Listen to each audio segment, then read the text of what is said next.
Hi, I'm Alex Grieve, better known as IB Crazy with Video Aerial Systems. In this video, I'm going to teach you how to build the 54-inch wingspan Chimera flying wing. The Chimera is a long-range, high-performance airplane. One thing many of you will find out very quickly with this airplane is it performs like airplanes much smaller than it, yet flies for up to an hour. It comes in two versions, the Basic and the Pro.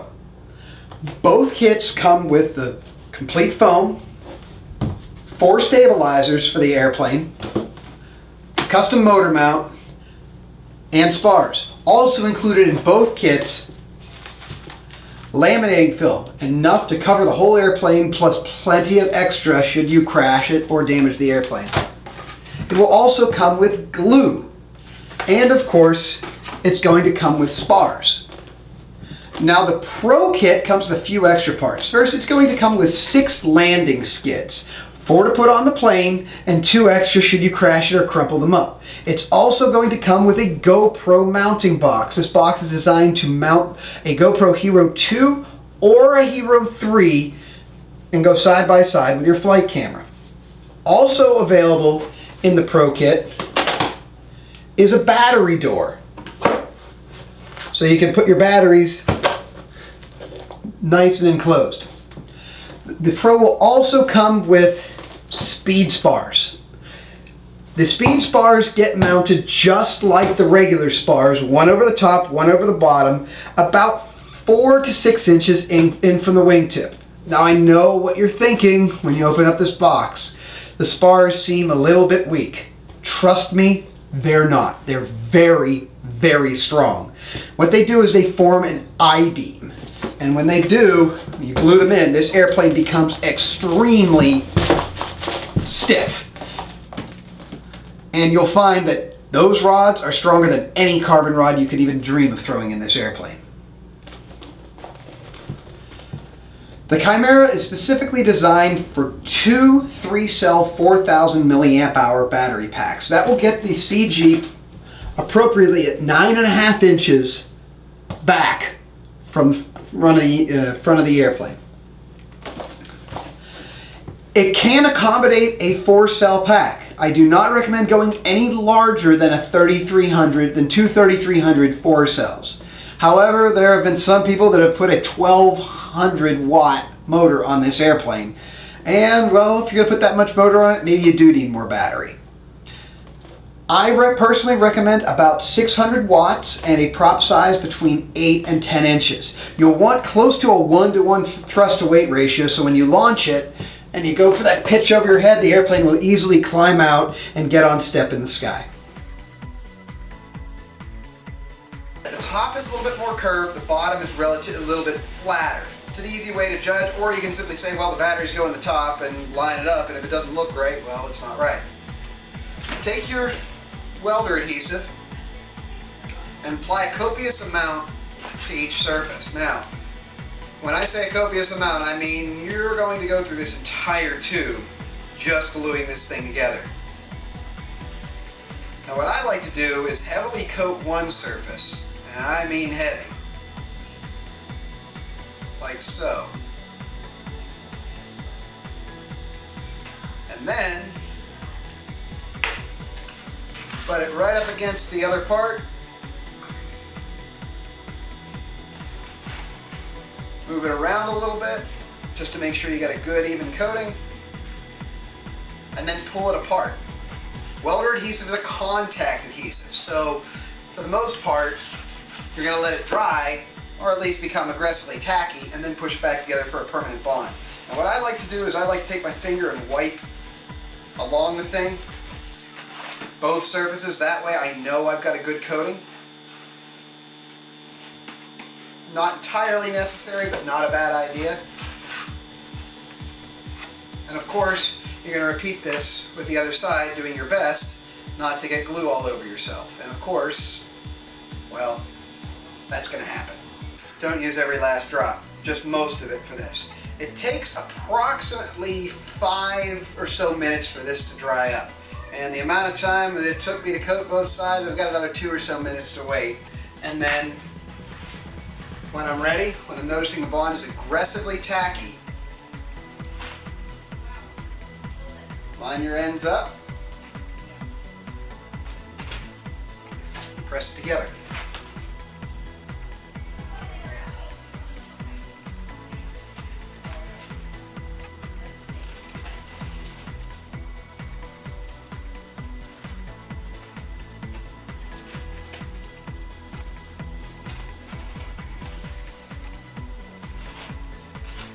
Now you have a little bit of, you'll have some ability to move the parts in case it didn't go together perfectly.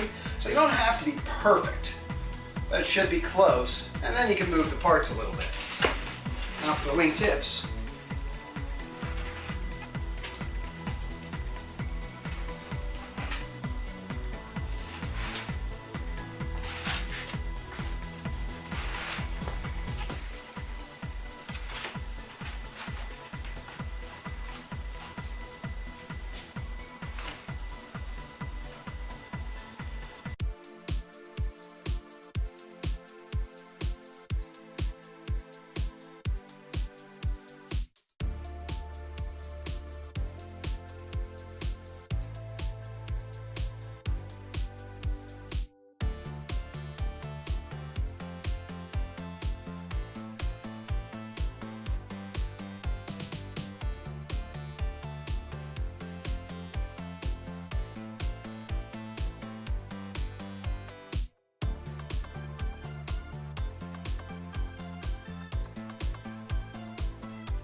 Alright, now it's time for the winglets or the stabilizers. What's the difference? Do you use winglets? Do you use stabilizers? Or do you use both? Here's the difference. If you've got the HD package, generally just use these only. So if you got this GoPro box sitting in the front of your airplane here, and you're looking to take good HD footage, you'll want to install just these here and here. What these do is allow the plane to track straight, but eliminate what I tend to call tail wag. So in high winds, the aircraft can do this kind of thing because with the winglet out here, the wind grabs the winglet and twists it around. However, using winglets and stabilizers allows the plane to fly on edge extremely well. On the other hand, the stabilizers here add drag. So if you want for maximum speed, eliminate the stabilizers and just put the winglets on. You know what I like personally? I like the winglets and the stabilizers, but experiment, have fun. Here's how you install them. There is a top and a bottom.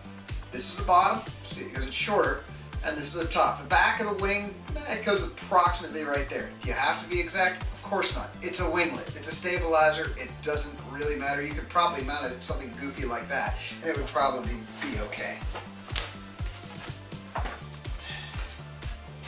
Again, I'm going to use what little bit of welder adhesive I've got left here. Apply a very generous amount.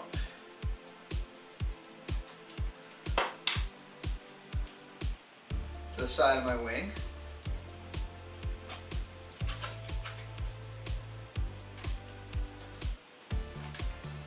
Just press that on good and tight. Remove it. And repeat for the other side. Alright, while I'm letting the winglets dry, I'll show you how to install the stabilizers. So take your stabilizer, slip it on down here, and move it right up to this joint here. And it should fit fairly tight. If it seems to twist on you, move it out just a touch, just beyond that, to this side of the joint. If it seems loose, move it this way. If it seems tight, move it that way until it's reasonably tight. Make sure you want this to be in line with this seam here, because this seam is straight on with the aircraft. If these are twisted to the side, the aircraft's going to track sideways. So it's best to try to get them as straight as possible. Then, simply take your welder adhesive